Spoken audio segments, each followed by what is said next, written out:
Now trends in the modern periodic table and we are going to discuss atomic size. बहुत important topic है ये भी atomic size, ये समझना important भी है कि एटॉमिक साइज कैसे, क्या ट्रेंड फॉलो हो रहा है if you move from left to right in a period and if you are moving from top to bottom in a group. तो सबसे पहले पीरियड डिस्कस करेंगे हम कि पीरियड में कैसे ट्रेंड होता है एटॉमिक साइज का, उसके बाद ग्रुप. तो स्टार्टिंग से करने से पहले ये पता होना भी जरूरी है एटॉमिक साइज है क्या. बेसिकली एटॉमिक साइज तो बोल दिया, लेकिन एटॉमिक साइज किस में मेजर करते हैं, इसका मीनिंग क्या है. तो एटम को आप क्या समझिए, जैसे कि स्फेयर है, जैसे बॉल होती है, ठीक. तो स्फेयर का आपने रेडियस भी निकाला होगा, आपने उस पर मैथ्स में कैलकुलेशंस भी करी होंगी. तो एटॉमिक साइज बेसिकली क्या होता है, distance from the centre of the nucleus. मैं ऐसी एक एटम बना रही हूँ, दिखा रही हूँ आपको.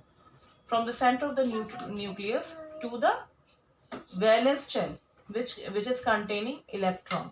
तो वो क्या होता है, radius. It is the actually the radius. तो एटॉमिक साइज किसके कंटेक्स्ट में हम देते हैं, in terms of radius. Radius पता चल गया तो एटॉमिक साइज भी पता चल जाएगा. तो रेडियस एटॉमिक साइज समझ में आपको कि एटॉमिक साइज क्या है, ठीक है.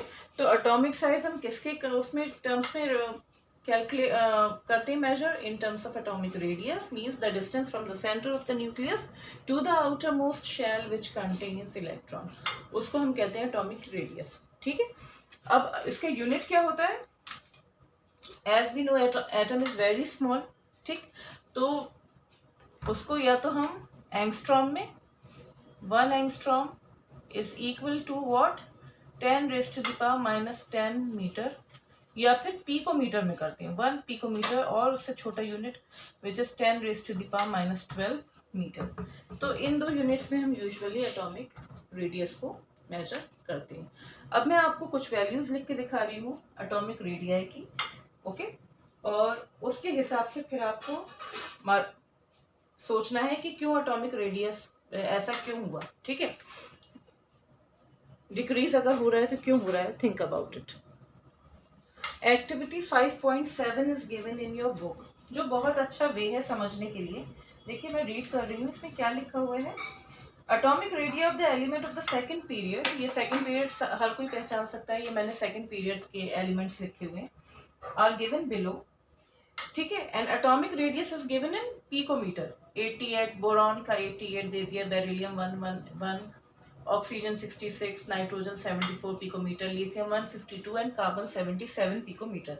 Arrange them in decreasing order of their atomic radii. अब सबसे पहले तो आपको यही पता होना चाहिए डिक्रीजिंग ऑर्डर होता क्या है. ज्यादातर स्टूडेंट्स को पता होगा डिक्रीजिंग ऑर्डर मीन्स व्हाट, सबसे बड़ी वैल्यू से सबसे छोटी वैल्यू में अरेंज करना, ठीक है. जो नंबर सबसे हाईएस्ट नंबर जो दिख रहा है, उसके बाद आपको लोएस्ट नंबर जो भी दिख रहा होगा सबसे छोटा, वहां तक अरेंज करना है आपको.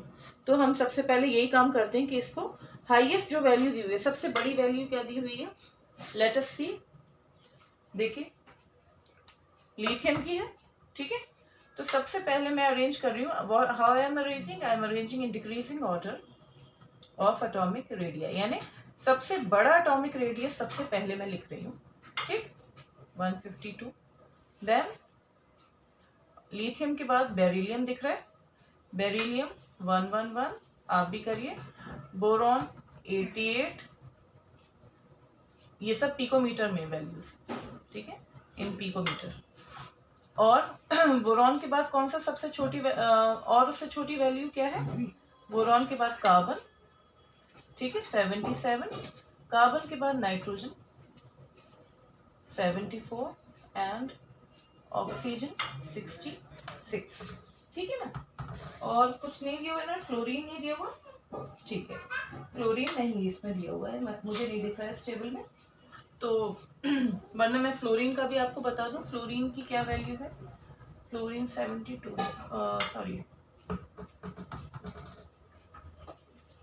फ्लोरीन का, हाँ 72 है. तो थोड़ा सा वेरिएशन है, ठीक है. कोई बात नहीं, हम इसमें इसी तरह से कर लेते हैं जैसा अभी हमारी इस बुक में दिया हुआ है. तो 77 for carbon, nitrogen let me check again, कि कुछ गलती ना हो। और ऑक्सीजन का इन्होंने दिया हुआ है 66 पिकोमीटर। ओके ठीक, तो इस तरह से ये हमने अरेंज कर लिया। And what you will find कि लेफ्ट टू राइट हम मूव कर रहे हैं। आप देखिए एक सही सीक्वेंस में अरेंज हो गया, lithium, beryllium, boron, carbon, nitrogen, oxygen. Okay, oxygen पे थोड़ा डाउट हो रहा है। ऑक्सीजन की वैल्यू पे एक बार आप लोग चेक करिएगा ऑक्सीजन का क्या एटॉमिक रेडियस आ रहा है। ठीक है, तो आप क्या देखेंगे कि from left to right in a period atomic size is decreasing. Atomic size decreases on moving from left to right in a period. ठीक, ये चीज हमें अभी पता चली। अब रीजन क्या है भाई, एटॉमिक नंबर ऑफ इलेक्ट्रॉन्स भी बढ़ रहे हैं और नंबर ऑफ प्रोटॉन्स भी बढ़ रहे हैं with every successive element, consecutive element. तो रीजन क्या है, रीजन हम पहले समझते हैं। ठीक है, तो एटॉमिक साइज हम कैसे समझेंगे कि क्यों डिक्रीज होता है in moving from left to right in a period. As we move from left to right in a period the atomic number of each succeeding element increases by 1। ये तो हम देख ही रहे ना, जैसे लिथियम का 3 था तो बेरिलियम का 4 हुआ, फिर बोरॉन का 5 हुआ, है ना। तो आप देख रहे हैं एटॉमिक नंबर का मीनिंग क्या है, number of protons present in the nucleus, और for an electrically neutral atom it is also equal to number of electrons. तो जैसे जैसे इलेक्ट्रॉन्स बढ़ रहे हैं, प्रोटॉन्स भी उसके साथ ही बढ़ रहे हैं। ठीक है ना, तो एक इलेक्ट्रॉन बढ़ रहा है तो एक प्रोटॉन बढ़ रहा है, लेकिन वो प्रोटॉन कहाँ बढ़ रहा है, न्यूक्लियस में। ठीक है, सो और इलेक्ट्रॉन कहाँ बढ़ रहा है, उसी सेम शेल में।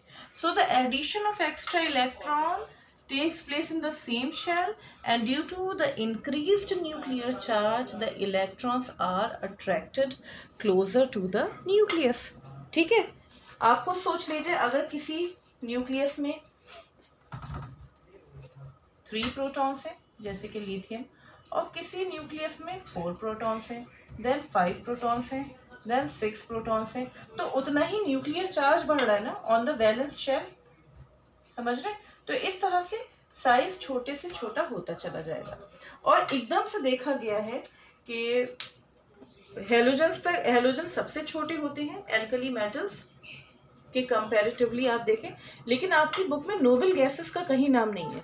नोबल गैसेस जो लास्ट में बिल्कुल आती हैं पीरियड के, वो सबसे बड़ा एटॉमिक साइज होता है, इनफैक्ट एल्कली मेटल से भी बड़ा, क्योंकि जो एटॉमिक रेडियस देखा जाता है वो नोबल गैसेस का वेंडरवाल, बस मैं आपको इतना ही अभी इसमें बता सकती हूँ। वेंडरवाल्स रेडियस होता है for noble gases. Noble gases का एटॉमिक रेडियस जब कैलकुलेट किया जाता है, और बाकी एलिमेंट्स के लिए कोवेलेंट रेडियस देखा जाता है। ठीक है ना, तो कोवेलेंट रेडियस हमेशा छोटा होता है इन कंपैरिजन टू वेंडरवाल्स रेडियस। तो नोबल गैसेस हमारी बुक में दी हुई नहीं है कि उसके तक आप देखते, वरना आप क्या देखते कि सबसे ज़्यादा नोबल गैसेस का साइज, और उसके बाद क्या है एल्कली मेटल्स, और फिर सब छोटा होता चला जाता है साइज। तो हम अपने बुक के हिसाब से चलते हैं, और हम क्या ट्रेंड देख रहे हैं कि that as we move from left to right in a period the atomic size decreases, and you have now the reason. तो एटम क्या होगा, छोटा होता चला जाएगा, है ना, ऐसा लगेगा जैसे श्रिंक हो रहा है। आपने खुद वैल्यूज देख के आइडिया कर लिया होगा। Now atomic size in a group. ठीक,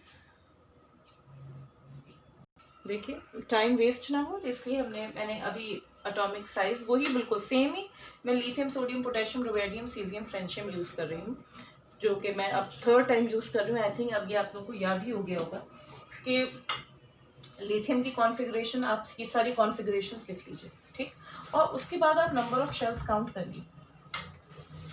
ठीक, नंबर ऑफ शेल्स देखिए कितने में फिलिंग हो रही है। इस केस में 2 हो रही है, इसमें 3 हो रही है, इसमें 4 हो रही है, इसमें 5 shells are filled, 6 shells and 7 shell.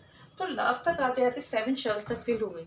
तो हमने क्या डेफिनेशन पढ़ी थी एटॉमिक साइज की, distance from the centre of the nucleus. ठीक है, एटॉमिक रेडियस क्या होता है, to the outermost shell where the filling of electron has taken place. तो इस तरह से ये साइज क्या होगा, पहले छोटा थोड़ा, फिर और बड़ा और बड़ा और बड़ा हो जाएगा, है ना। ये मैं ऐसे ही रफ सा डायग्राम बनाऊंगी, और बड़ा। तो इस तरह से atomic size increases when we move from top to bottom in a group, ठीक है ना। तो एक तो ये रीजन हो गया क्योंकि number of shells are increasing, लेकिन यहाँ भी तो नंबर ऑफ आप देख रहे हैं कितने सारे इलेक्ट्रॉन्स बढ़ रहे हैं, लेकिन इलेक्ट्रॉन्स के साथ साथ नंबर ऑफ शेल्स इंक्रीज हो रही है, ठीक है। और न्यूक्लियर चार्ज का उतना इफेक्ट नहीं रहा है, ठीक है। न्यूक्लियस में प्रोटॉन्स भी सक्सेसिवली उसी हिसाब से बढ़ रहे हैं जितने इलेक्ट्रॉन्स बढ़ रहे हैं, बट यहाँ पे क्या डिफरेंस है, पीरियड के हिसाब से पीरियड में एक ही शेल में फिलिंग हुई थी, इसीलिए एटम श्रिंक सा हो गया था। इस केस में क्या है, filling has taken place, you know, at every step. जैसे ही आप नेक्स्ट एलिमेंट की तरफ मूव करेंगे, सक्सीडिंग एलिमेंट जो भी होगा, उसमें आप क्या देखेंगे, नेक्स्ट मेंबर की एक शेल बढ़ गई, फिर और एक और शेल बढ़ गई, फिर और बढ़ गई, ठीक है, ऐसे 7 तक पहुंच गई। तो उसकी वजह से क्या होगा, न्यूक्लियस का जो एक अट्रैक्शन होगा वो क्या हो जाएगा, कम हो जाएगा टुवर्ड्स द वैलेंस शेल, ठीक है। तो बीच की शेल्स क्या कर रही हैं, they are acting like screens, इसे स्क्रीनिंग इफेक्ट कहा जाता है। तो जो सेंटर से लेके यहाँ तक का मैंने ऐसे ही रफ डायग्राम बना दिया है। तो जब बढ़े चला जा रहा है तो आप क्या देख रहे हैं कि यहाँ पे जो जो आउटर मोस्ट शेल पे जो इलेक्ट्रॉन है, ठीक है, उस पर less it's going to face less pull of the nucleus, okay, that is why there is no effect on the size of the atom। और आप चाहे जितना न्यूक्लियर चार्ज बढ़ रहा है, लेकिन शेल्स बढ़ रही, इस वजह से क्या हो रहा है, atomic sizes increasing when we move from top to bottom in a group. तो ये बीच की शेल्स क्या करती हैं, they act like a screen, इसे स्क्रीनिंग इफेक्ट कहते हैं। तो इफेक्टिव न्यूक्लियर चार्ज बेसिकली क्या होता है, इफेक्टिव न्यूक्लियर चार्ज क्या होता है, ये आपको इतना, ये 11th में आप पढ़ेंगे, लेकिन अभी के लिए क्या है, जो न्यूक्लियर चार्ज है, न्यूक्लियर चार्ज क्या होता है, number of protons present in nucleus, ठीक है, जितने भी नंबर ऑफ प्रोटॉन्स है, ठीक है, माइनस इस जो स्क्रीनिंग कांस्टेंट है वो होता है इफेक्टिव न्यूक्लियर चार्ज, इसे Z इफेक्टिव ऐसे भी करके लिख देते हैं, ठीक। तो बस आपको भी ये समझना है कि इफेक्टिव न्यूक्लियर चार्ज जो है वो कम है in comparison to the nuclear charge. तो इतना समझ में। अब मैं आपको इसका रीजन लिख के दे रही हूँ so that you can note down. So what is the trend as we move from top to bottom in a group? The atomic size increases. Reason is what? As we move down a group, the number of shells increases. This is lithium के case में there are 2 shells, then sodium 3 shells, potassium 4 shells.